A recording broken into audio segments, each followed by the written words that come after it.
আসসালামু আলাইকুম, welcome back Arifa's English classroom. প্রিয় নবম শ্রেণীর শিক্ষার্থীরা, আমরা চ্যাপ্টার 6 এ ছিলাম। আমরা শিখছিলাম the art of expressing comparisons, কিভাবে তুলনা প্রকাশের যে আর্ট বা শিল্প আছে, কিভাবে আমরা একটা বিষয়কে অন্য বিষয়ের সঙ্গে তুলনা করব, যেগুলো মিল এবং অমিল সম্পর্কিত আমরা টেক্সট পড়ছিলাম 6.3.1। আর দুটো পার্ট আমি শেষ করেছি, অনেক বড় ছিল অধ্যায়টা, যে কারণে আমি ভাগ ভাগ করে নিয়েছি। আজকে আমি পার্ট 3 6.3.1 এর বাকি অংশটুকু করব। চলো তাহলে আমরা দেখে নিই। It's time to focus on the point by point structure, যে এখন সময় হয়েছে পয়েন্ট বাই পয়েন্ট স্ট্রাকচারের দিকে আলোকপাত করা বা গুরুত্ব দেওয়া। আর তোমরা যারা আগের ক্লাসগুলো দেখোনি তারা দেখে নিও। আমরা আগে ব্লক স্ট্রাকচার দেখেছিলাম, আজকে আমরা পয়েন্ট বাই পয়েন্ট স্ট্রাকচারটা দেখব। Like the block structure, block স্ট্রাকচারের মতোই the point by point structure also includes an introduction paragraph. So says a block structure এর মতোই point by point structure এ রয়েছে introduction paragraph, মানে ভূমিকা প্যারাগ্রাফ বা অনুচ্ছেদ, বডি প্যারাগ্রাফ যে বডি প্যারাগ্রাফ থাকে সেটি, and a conclusion paragraph এবং একটি উপসংহার অনুচ্ছেদ। But the point by point structure is different from the block structure. কিন্তু পয়েন্ট বাই পয়েন্ট স্ট্রাকচারটা হচ্ছে ব্লক স্ট্রাকচারের চেয়ে আলাদা। As it has more than 2 body paragraph, যেহেতু এটির হচ্ছে দুটোর বেশিও বডি প্যারাগ্রাফ থাকে, and each body paragraph talks about both the subjects which are compared, এবং যে বিষয় নিয়ে তুলনা করা হয় এই উভয় প্যারাগ্রাফে সেই সম্পর্কে কথা বলা থাকে। The structure of a point by point method looks like this. Point by point মেথডের স্ট্রাকচারটা এমন হতে পারে, এখানে দেখো স্পষ্ট করে দেওয়া আছে কেমন হবে। Introduction or an introductory paragraph, ভূমিকা বা সূচনা অনুচ্ছেদ। Body paragraph 1, point of comparison 1, এখানে তুলনীয় বিষয় বা মেইন পয়েন্ট 1, ইওর পয়েন্ট এখানে তুমি লিখবে। Body paragraph 2, point of comparison 2, তুলনীয় বিষয় 2, ইওর পয়েন্ট তুমি লিখবে। Body paragraph 3, point of comparison 3, 3 number তুলনীয় বিষয় এখানে লিখবে, your point. Conclusion or concluding paragraph, একটি উপসংহার অথবা কনক্লুডিং যে অনুচ্ছেদ থাকে সেটিও লিখতে হবে। ইন দিস এসে, এই রচনায় 3 পয়েন্টস অফ কম্পারিজন, তিনটা তুলনীয় বিষয়, বোথ সিমিলারিটিজ অ্যান্ড ডিসিমিলারিটিজ, কি থাকবে এখানে মিলও থাকবে এবং অমিলও থাকবে। আর talked about in the 3 body paragraphs, যে বিষয় তিনটা নিয়ে কিন্তু তিনটা বডি প্যারাগ্রাফে কথা বলা হবে। And each paragraph will focus on a point of comparison, আর প্রত্যেকটা প্যারাগ্রাফ বা অনুচ্ছেদে একটি নির্দিষ্ট পয়েন্ট নিয়ে আলোচনা করা হবে বা ফোকাস করা হবে। দ্য ইন্ট্রোডাকশন প্যারাগ্রাফ, সূচনা paragraph. It's your turn to write the introduction paragraph following the block structures. এখন ব্লক স্ট্রাকচারটা অনুসরণ করে তুমি একটি সূচনা পয়েন্ট লিখবে। অ্যাজ দে আর সিমিলার, যেহেতু তারা একই রকম। নিশ্চয়ই তোমাদের মনে আছে যে আমরা ব্লক স্ট্রাকচার লেখার সময় ইন্ট্রোডাকশন লিখেছিলাম, কিভাবে লিখেছিলাম সেটির মতোই করে এখানে লিখতে হবে। যারা ক্লাসটা দেখোনি দেখে নিও। Don't forget to mention your points of comparison in the thesis statement, as the points will let the readers know what points your body paragraphs are focusing on. So এখানে বলছে যে তোমার যে গবেষণা বাক্য, আমরা কিন্তু এখানে পড়ছি যে একটা গবেষণামূলক প্রবন্ধ লিখতে হলে কিভাবে লিখতে হয়, তোমাকে সেটাই মনে করিয়ে দিচ্ছে, তোমার জন্য ভুল না হয় সেই তুলনীয় বিষয়টা লিখতে। যে বিষয়টা তুমি লিখবে যেন পাঠকরা সেই বিষয়টা জানতে পারে যে কোন বডি প্যারাগ্রাফে তুমি কোন বিষয়টার উপরে গুরুত্ব আরোপ করছো। মেক শিওর দ্যাট, নিশ্চিত করো যে you are using the correct language and transitional words to inform your readers what you are going to tell. তুমি রিডারদের, পাঠকদের কি বলতে চাচ্ছ অবশ্যই এটা তুমি নিশ্চিত করবে সঠিক ভাষা এবং রূপান্তরিত শব্দ ব্যবহার করে। So right your introduction paragraph here, এখানে এবার তোমার ইন্ট্রোডাকশন প্যারাগ্রাফটা হবে। So the first body paragraph, so প্রথম যে বডি প্যারাগ্রাফ আছে এখানে দেওয়া আছে, তাহলে আমাদের ইন্ট্রোডাকশনটা কি হবে আমরা একটু দেখে নেই। এখানে বিষয় থাকতে হবে কি কি খেয়াল করো, এই যে থেসিস স্টেটমেন্ট থাকতে হবে, যে কোন বিষয়টা নিয়ে তুমি গবেষণা করবে। তিনটা যে আমাদের এখানে পয়েন্ট দেওয়া আছে দেখো 1 2 3, তিনটা বডি প্যারাগ্রাফ নিয়ে কিন্তু তিনটা বিষয় আলোচনা করা হবে। সো সে অনুযায়ী আমাদের ইন্ট্রোডাকশনটা লিখতে হবে। চলো আমরা ইন্ট্রোডাকশন দেখে আসি। আচ্ছা, এখানে ইন্ট্রোডাকশন পার্টটা আছে আমাদের। ইফ ইউ ট্রাভেল, তুমি যদি ভ্রমণ করতে চাও বা তুমি ভ্রমণ করো, which transport you will choose, তাহলে তুমি কোন ট্রান্সপোর্ট বা যাতায়াত ব্যবস্থাটি পছন্দ করবে, আর রেল অর বাস, ট্রেন নাকি bus. Rail and bus are the most common process of transportation to travel in our country. আমাদের দেশে বহুল ব্যবহৃত একটা পদ্ধতি হচ্ছে সেটা হচ্ছে বাস এবং train. Both are land transportations, উভয়টাই কিন্তু তোমার ভূমিক ট্রান্সপোর্টেশন বা যাতায়াত ব্যবস্থা, but they differ from each other in many ways. কিন্তু তারা বিভিন্ন দিক থেকে কিন্তু আলাদা। So comfort, facilities and risk, journey by train is definitely more suitable than a journey by bus. So সুতরাং এখানে কি কি দেখিয়েছি খেয়াল করো, যে কমফোর্ট মানে হচ্ছে তোমার আরামদায়ক বা স্বস্তি বোধক, ফ্যাসিলিটি সুযোগ সুবিধা, এবং রিস্ক মানে ঝুঁকি, এই দিক থেকে অবভিয়াসলি ডেফিনেটলি মানে নির্দিষ্ট করে বলতে গেলে যে ট্রেন জার্নি মানে বাস জার্নির চাইতে কিন্তু ট্রেন জার্নিটা বেশি সুইটেবল। সো এখানে আমরা কয়েকটি বিষয় নিয়ে যে পয়েন্ট বাই পয়েন্ট স্ট্রাকচার আছে সেটা আমরা লিখব পরে বডি প্যারাগ্রাফগুলো। কমফোর্ট, ফ্যাসিলিটিস সুযোগ সুবিধা, এবং রিস্ক মানে ঝুঁকি আছে কিনা। সো এই তিনটা বিষয় অনুযায়ী কিন্তু আমাদের ট্রেন জার্নিটা মোর সুইটেবল মানে অধিক উপযুক্ত। এখানে আমরা তার ইন্ট্রোডাকশনটা লিখলাম। এখন আছে দ্য ফার্স্ট বডি প্যারাগ্রাফ, প্রথম বডি প্যারাগ্রাফ কেমন হবে। Let's explore what would be inside the first body paragraph. তো চলো এখন আমরা অনুসন্ধান করি যে প্রথম বডি প্যারাগ্রাফের মধ্যে কি আছে। To write the first body paragraph, প্রথম বডি প্যারাগ্রাফটা লিখতে ফলো ইউর থিসিস, তোমার গবেষণাটা ফলো করো।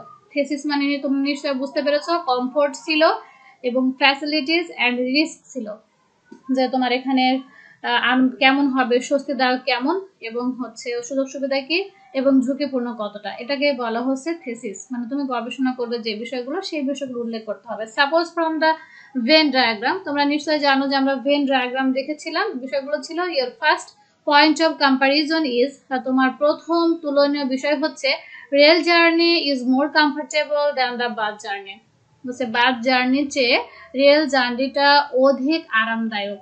Your first body paragraph May look like this, তোমার প্রথম বডি প্যারাগ্রাফটা এমন হতে পারে। এখানে দেওয়া আছে, আমরা একটু বাংলা করে পড়ে দেখি।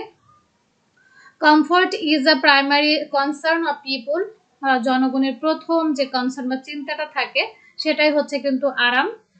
When they travel from one place to another, যখন তারা একটা স্থান থেকে অন্য স্থানে ভ্রমণ করে। Specially if it is a long journey, যদি সেটা হয়ে থাকে অনেক দূরের journey. The train is spacious and has more leg space, আর ট্রেনটা হচ্ছে অনেক জায়গা থাকে এবং পাগুলো ভালো করে রাখা যায়। People can move freely if they need and don't need to be stuck to their seats. জনগণের যদি প্রয়োজন হয় তারা কিন্তু মুক্তভাবে একটু চলাচল করতে পারে, তাদের প্রয়োজন হয় না যে তাদের সিটগুলোর সাথে আটকে লেগে থাকবে। স্ট্রাক মানে একেবারে এক জায়গায় আটকে লেগে থাকা। ইন কন্ট্রাস্ট, এই ক্ষেত্রে বা তুলনীয় ক্ষেত্রে, the bus is congested and there is little space for legs and hand luggage. এই ক্ষেত্রে বাসটা কিন্তু অনেক একেবারে ঘিঞ্জি পরিবেশ থাকে এবং এখানে পা রাখার জন্য বা হাত দিয়ে রাখার জন্য কোনো জায়গা থাকে না। Passengers don't have any option, যাত্রীদের অন্য কোনো জায়গা মানে অপশন থাকে না এখানে, but to sit in their seats, তাদের জায়গাতেই বসে থাকতে হয়। If it is a long distance journey, যদি এটা অনেক দূরের জার্নি হয়, sometimes the elderly passenger get sick, তাহলে বয়স্ক প্যাসেঞ্জাররা প্রায় অসুস্থ অনুভব করেন বা হয়ে পড়েন। So it is clear that both the transports have that distinct features and are different from each other. So এখানে দুটো যাতায়াত ব্যবস্থাই কিন্তু তাদের নিজস্ব দিক দিয়ে স্বতন্ত্র এবং তারা একে অপরের থেকে আলাদা। এটি ছিল আমাদের ফার্স্ট হচ্ছে বডি প্যারাগ্রাফ। আমরা করেছিলাম সেখানে যে কমফোর্ট ছিল, ফ্যাসিলিটিস, রিস্ক, তিনটা ছিল। এখানে কমফোর্ট নিয়ে আলোচনা করা হয়েছে। তোমার লেখার পালা। So right 2 more body paragraphs following your thesis statement. So তোমার যে থিসিস স্টেটমেন্ট আছে সেই থিসিস স্টেটমেন্ট অনুযায়ী তুমি এখানে বডি প্যারাগ্রাফ 2 লিখবে, বডি প্যারাগ্রাফ 3 লিখবে, তারপরে now it's time to write the conclusion paragraph following the block structure as are similar. So যেহেতু ব্লক স্ট্রাকচারের মতো এটি একই রকম, তাই তোমরা এখানে একটি কনক্লুশন পার্ট অ্যাড করবে। এরপরে তোমরা কি করবে, write your conclusion paragraph here, এখানে তুমি তোমার কনক্লুশন যে উপসংহারটা ছিল সেটা লিখবে। Next finally compile the whole essay এবার সম্পূর্ণ এসেটাকে একসাথে করবে। কম্পাইল করা মানে স্তূপ আকারে একসাথে করা বা এক জায়গায় করা। And share it in groups and letter with the class. পরে তোমরা গ্রুপের সাথে শেয়ার করবে এবং সমস্ত ক্লাসে সেটি শেয়ার করবে।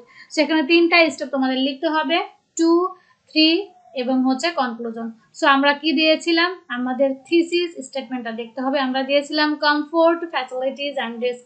যেহেতু কমফোর্ট নিয়ে প্রথম প্যারাগ্রাফ বইতে দেওয়া আছে, আমাদের লিখতে হবে ফ্যাসিলিটিস এবং রিস্ক নিয়ে। সো বডি প্যারাগ্রাফ 2 তে আমাদের আছে কি, রিস্ক নিয়ে আমরা দেখব, এখানে ফ্যাসিলিটিস নিয়ে দেখব। Train journey offers you an interesting facilities like eco friendly. একটা ট্রেন জার্নি তোমাকে অফার করতে পারে একটা আনন্দদায়ক একটা পরিবেশ, বন্ধুসুলভ পরিবেশ। It has also washroom and toilet facilities. এবং এতে আরো কিন্তু আছে ওয়াশরুম সুবিধা এবং toilet facilities. Whereas a bus journey has no, যেটা কিন্তু বাসে তুমি পাবে না। Though a bus journey may comparatively fast, যদিও বাস জার্নিটা কিন্তু অনেক সময় কি খুব দ্রুত, অ্যান্ড স্টপস এনিহোয়ার, এবং যে কোনো জায়গায় থামে, but travelling by train is more eco friendly than by bus. কিন্তু বাসের চেয়ে ট্রেন জার্নিটা কিন্তু বেশি বন্ধুসুলভ পরিবেশ হয় বা আরামদায়ক হয়। Therefore a train journey offers you more facilities than a journey by bus. সুতরাং আপনাকে বা তোমাকে এখানে একটি ট্রেন জার্নি কিন্তু অনেক বেশি সুযোগ সুবিধা দিবে বাস জার্নির চেয়ে। সেটা আমাদের প্রথম, যেটা দ্বিতীয় যে বডি প্যারাগ্রাফ ছিল, বিষয়টা ছিল আমাদের ফ্যাসিলিটিস। এখন বডি প্যারাগ্রাফ 3 তে তুমি কি লিখবে, এখানে আমাদের ছিল risk.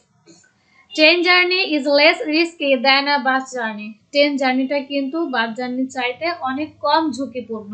Travelling by bus usually faster than a train. যখন আমরা যাওয়া আসা করি, এটা প্রায় দেখা যায় কিন্তু যে বাসটা দ্রুত চলে যায় ট্রেনের চাইতে।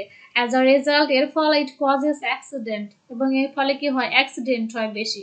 বিকজ অফ ওভারটেকিং, কারণ বাসগুলো যখন যায় তার মাথায় কিন্তু ওভারটেক করে একটা গাড়িকে পার হয়ে যাওয়ার ঝোঁক থাকে। অন দ্য আদার হ্যান্ড, অন্যদিকে the train has its own পথ, ট্রেনের কিন্তু নিজস্ব গতিপথ আছে। And there is no overtaking, সেখানে কোনো ওভারটেকিং নেই, সো এখানে কোনো অ্যাক্সিডেন্ট হয় না। ইট is clear that a bus journey is comparatively fast, flexible and available. এটা খুব পরিষ্কার যে তুমি যখন বাস জার্নি করবে তখন এটা কম্পারেটিভলি ফাস্ট মানে তুলনামূলকভাবে দ্রুত হবে, নমনীয় হবে, এবং তুমি অনেক জায়গায় সচরাচর বাসগুলো পাবে। But it is very risky, কিন্তু এটি খুবই ঝুঁকিপূর্ণ। So journey by train is less risky than a journey by bus. সুতরাং বাসের চেয়ে কিন্তু ট্রেনের জার্নিটা কম ঝুঁকিপূর্ণ। এটি ছিল আমাদের বডি প্যারাগ্রাফ 3। আমরা 3টি থিসিস বাক্য নিয়ে আলোচনা করলাম। বইতে দেওয়া ছিল কমফোর্টটা, আমরা আলোচনা করলাম অফার নিয়ে এবং রিস্ক নিয়ে। এখন আসবো আমরা শেষ পার্টে, কনক্লুশন পার্ট। ইন কনক্লুশন, উপসংহারে বলা যায়, উই মে সে দ্যাট, আমরা এটা বলতে পারি যে ইট ইজ ক্লিয়ার দ্যাট, সুপরিষ্কার করে বলতে পারি যে both bus and train are land transportation, উভয় বাস এবং ট্রেন কিন্তু একটা ভূমিক যোগাযোগ ব্যবস্থা। They have similarities but they are different in many ways. তারা একই রকম বাট বিভিন্ন দিক থেকে তারা কিন্তু আলাদা। Like travelling by train is more comfortable, less risky and eco friendly. যেমন বাসে তুমি যখন ট্রেনে ভ্রমণ করবে সেটা অনেক আরামদায়ক হবে, কম ঝুঁকিপূর্ণ হবে এবং বন্ধুসুলভ পরিবেশ থাকবে। And then travelling by bus, বাসের চেয়ে কিন্তু এগুলো বেশি। সো ইন মাই অপিনিয়ন, সুতরাং আমার মতামত হচ্ছে উই শুড চুজ ট্রেন, আমরা ভ্রমণের জন্য বাসের চেয়ে ট্রেনকে পছন্দ করব। সো এটি আমাদের কনক্লুশন পার্ট চলে গেল। এখন তোমাদের যে কাজটি করা ছিল আমি একটু দেখিয়ে দিই। এই যে আমাদের 2 লিখলাম, 3 এখানে কনক্লুশন লিখলাম। এখন তোমাদের কাজ হচ্ছে পুরো 4টা অপশন একসঙ্গে করা। যেখানে ইন্ট্রোডাকশন আমরা লিখেছিলাম এটা হলো প্রথম, 2, 3 এবং শেষ। আমি শুধু এই কাজটা এখানে করে দিয়েছি, খেয়াল করো। ইন্ট্রোডাকশনটা দিয়েছি এখানে, এই হচ্ছে ইন্ট্রোডাকশন। আমরা প্রথমে লিখেছিলাম প্যারাগ্রাফ 1, যেটা বইতে দেওয়া আছে হুবহু তুলে দিয়েছি, আর আগেরগুলো জাস্ট একসাথে করে দিয়েছি। Body paragraph 2, body paragraph 3 and last হচ্ছে কনক্লুশন। এই হচ্ছে আমাদের এই পার্টের বিস্তারিত পয়েন্ট বাই পয়েন্ট স্ট্রাকচার লেখার মেথড বা পদ্ধতি। নেক্সট ক্লাসে আমরা 6.3.1 এখানে আরো একটু 1 হবে, ভুল আছে, এই বিষয়টা নিয়ে আলোচনা করব। সে পর্যন্ত সবাই ভালো থাকবে, সুস্থ থাকবে। আজকে এখানে শেষ করছি। আসসালামু আলাইকুম।